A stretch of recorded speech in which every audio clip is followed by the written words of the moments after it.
أعوذ بالله من الشيطان الرجيم بسم الله الرحمن الرحيم رب اشرح لي صدري ويسر لي أمري واحلل عقدة من لساني يفقهوا قولي آمين يا رب العالمين. Assalamu alaikum everyone. I hope all of you are doing great. Today in this lesson inshallah we are going to learn the Arabic equivalents for words such as least, smallest, dearest, etc. Okay, so let's get on with our lesson. Of course, before beginning, we are going to ask Allah subhanahu wa ta'ala for his help so that it becomes easy for us to teach it as well as to understand. Okay, so Rabbi Yassir, Wala Tu'assir, wa Tamim bil Khair, Amin ya Rabbal Alameen. Alright, now I'm going to address this comprehensive figure about the modes of stress after completing this lesson. Alright, so let's just keep scrolling. Alright, now there are 5 patterns for mini. Okay, so we all know what mini is from English, right? Mini means small or little, less. Okay, so there are many different ways in which the prefix of mini is used in English language. The patterns that we are going to learn now are going to revolve around the concept of this mini. Okay, for example, now what exactly does what exactly does the prefix mini signify? It is used to show that something is distinctively smaller than the other members of its type. Similarly, it is also used to show that something is much dearer than the other members of its type. Okay, for example, we have this sentence: my teeny mini little baby. Okay, now it's a daily life thing, it's a daily life sentence, and we use it a lot. Okay, so as you can see, we have mini over here, right? It's of course the variation of spelling, but other than that, it's the parent of this mini is actually this mini. Okay, so this teeny mini simply means my dear baby, my dearest baby. Okay, or whatever. All right, next we have he is a mini scholar already. Okay, so what does this show? This shows that not only does it show that this is the smaller version of the scholar, it also puts a subtle stress, all right, that he knows so much that he is a mini scholar already. Okay, so mini scholar. Okay, next, education of seedlings ensures the wise trees. Now, you see this suffix of lings. This is often used for things that are small or mini. Okay, so education of seedlings, for example, ensures the wise trees.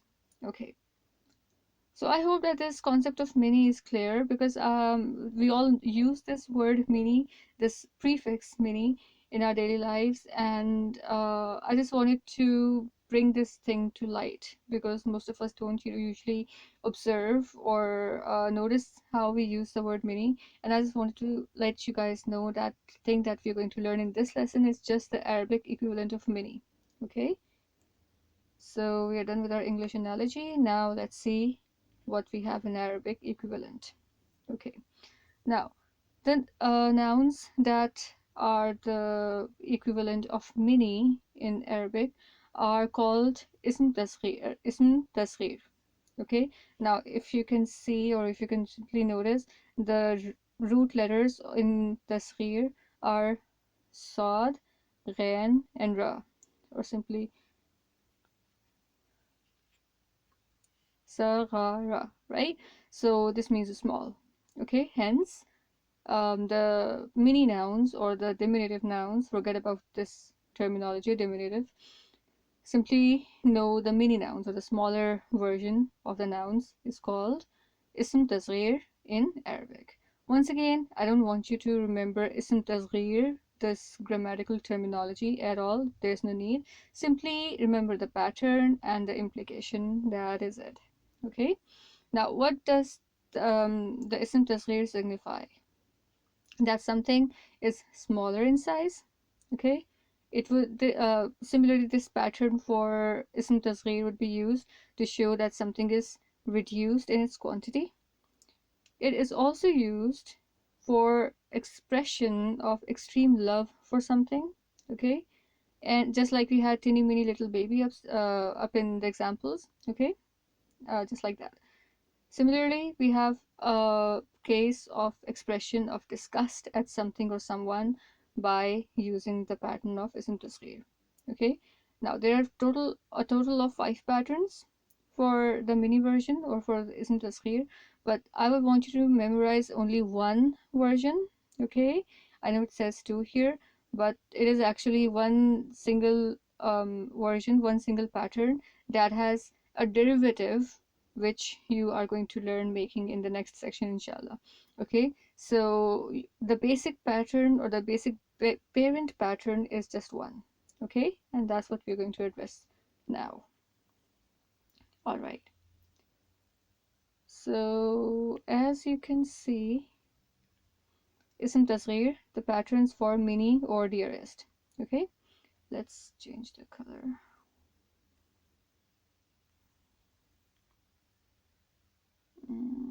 Okay, yeah, so patterns for mini or dearest. Okay, now the pattern that I don't want you to remember, okay, include these. Fu'ailalun. Now, when do you use this pattern? You use it when there are 4 root letters. But since at this basic level we are not addressing the 4-lettered root words, therefore it's totally alright if you don't memorize this pattern. Okay? F is your first root letter, and here is second one. First lam is the third one, and the last lam or the second lam is the 4th root letter. Okay, and the example over here is Ghuzaybanu. Okay, once again, there is no need to remember this pattern. Okay, next we have Fu'ailun and Fu'ailun. Okay, here we have an extra ya, here we don't. Okay, once again, how many root letters are there? 1, 2, alright, I'll just circle them. 1, 2, 3, 4. Okay, or 4. Alright, and over here as well, 1, 2, 3, and 4. So there are 4 root letters in this pattern as well. Okay, for example, Sulaytinu. Okay, alright. Once again, there's no need to remember these 2 patterns because, well, we are not doing the 4 root lettered words at the moment. Okay, then next we have Fu'aililun. Here it is.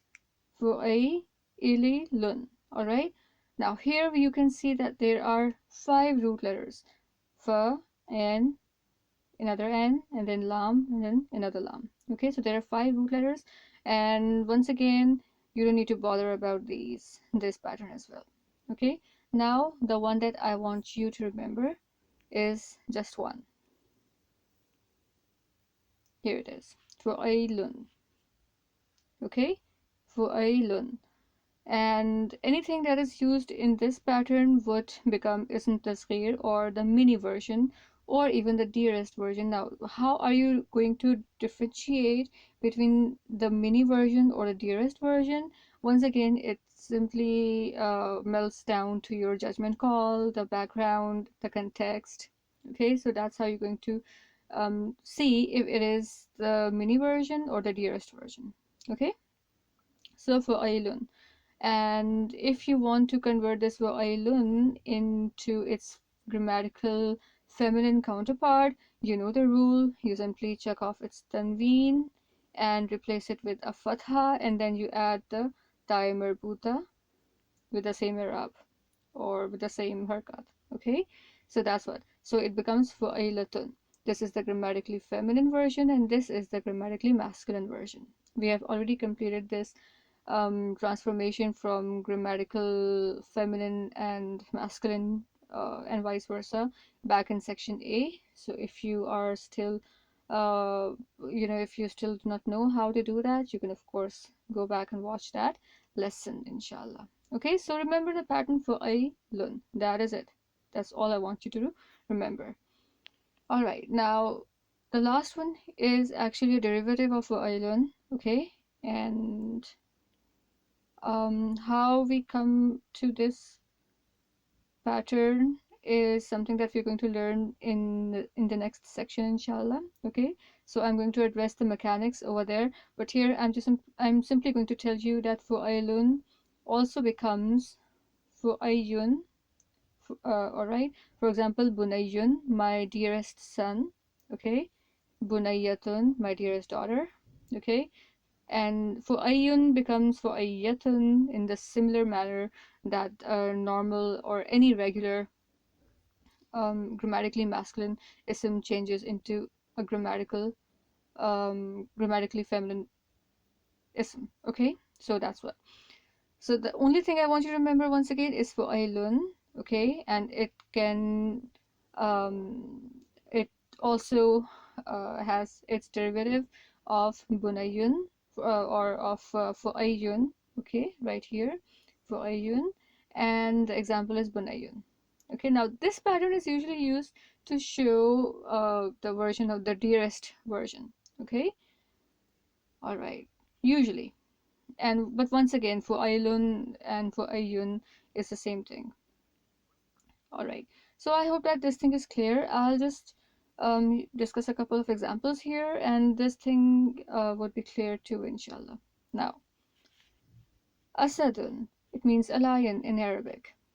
Now, if we apply the pattern of Fu'ailun to this Asadun, it would become Usaidun. Now, this Usaidun is the same as Usaid that we know as the person's name. Okay, Usaid. It is actually Usaidun or Usaid. Okay, and it means a little lion. Okay, and then if you convert this Usaidun into its grammatically feminine counterpart, it would become Usaidatun. Right? Next example, Hasanun. Good. Now, if you apply this Hasanun or simply if you superimpose this Hasanun onto the pattern of Fu'ailun, it would become Husainun, right? And it would become Husainatun if you want to convert it into its grammatically feminine counterpart. Okay, now I'm not going to translate what these words are going to mean because I want you to use your mind now, your brain now, so that it can stick to your mind. Okay? Similarly, let's move a bit faster now. Kalbun, it means a dog. Fu'ailun is the pattern that we're going to show or that we're going to use to show its mini version, okay, or the smaller version. Kulaybun would be a puppy, grammatically or or a masculine puppy, okay. So Kulaybun. Kulaybatun would be the feminine version. Next, we have Abdun. Abdun means a servant and a worshipper. If you superimpose this abdun on fu'ailun, you would get ubaidun. All right, and then ubaidatun would be the feminine version. All right. Next, remember how I told you there is the derivative of fu'ailun. Here it is fu'ayyun. Okay, so for fu'ayyun you have all right. So the example is akhun. It means a brother. Okay, and you are going to superimpose this akhun on the pattern of ukhayyun, fu'ayyun, and it's going to become ukhayyun, my dearest brother, or actually, yeah, dearest brother. Okay, now of course there's not going to be any feminine counterpart for this except for the change, or simply if you simply convert this ukhayyun into ukhayyatun, you would have to use this pattern. Okay, so ukhtun is sister, and if you use it for making the mini and the dearest version of it, it's gonna be ukhayyatun, which would be formed after superimposing ukhtun onto the pattern of fu'ayyatun. Okay, next we have ibnun. Once again, you're going to use the pattern of fu'ayyun, and it's going to become bunayyun, dearest son. Next, we have bintun, a daughter, and use it in the pattern of ayyatun, it's going to become bunayyatun, dearest daughter. Abun is dad. Now it is not father, it is dad.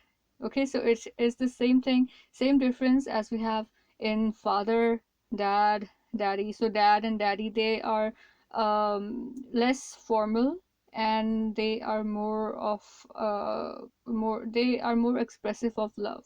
Okay, as compared to father, because with the word father you have a certain kind of distance, or you could say a respect. The word father commands respect, and it is kind of formal. Okay, so the same difference for the word father, you have walidun. Okay, and abun is dad. Okay, so it is more of an expression for a loving way of saying, of addressing your dad. Okay, abun would be used in the pattern of ayun, and it would become ubayun, dearest dad. Okay, now in the opening ayat of Surah Yusuf, you are going to find this word and this one. Okay, so I want you to just open Surah Yusuf, okay, and find out these words and understand the implication, because it's quite an easy surah, and you are going to understand the first few ayat just by even at the level that you are currently at. Okay, so check these words out in Surah Yusuf, and we are done with the lesson. Now let's see what topics are left from the main figure. All right, so we have done, okay, so we have done the masadir, we have done synonyms, we are done with the patterns of mubalagha, we are done with the stress words such as inna, qad, etc. We are done with astonishment. We still have to do the special words. Okay, we have completed the least, smallest, and dearest just now, done with oath, comparatives, superlatives, and rafa pronouns. We have to do using ism instead of fail. Then we are done with the stressed present tense. We are done with lam ta'kid, and this is something that we already know, using al. And then we have tankir. We have to do it. No, actually, we just did it. Yeah, we have already completed ism nakra, or rather, stress by tankir or making nakra. Then we still have to address repetition and the sequence alteration. Okay, so only a couple of lessons are left from the modes of stress, and inshallah, we're going to address these really soon. So I'll see you in the next lesson. Till that time, keep on practicing, try and keep on spotting these things while you recite, inshallah. And I'll see you in the next lesson. Barakallahu li wa lakum fil Qur'an al-Hakim. Allah Hafiz.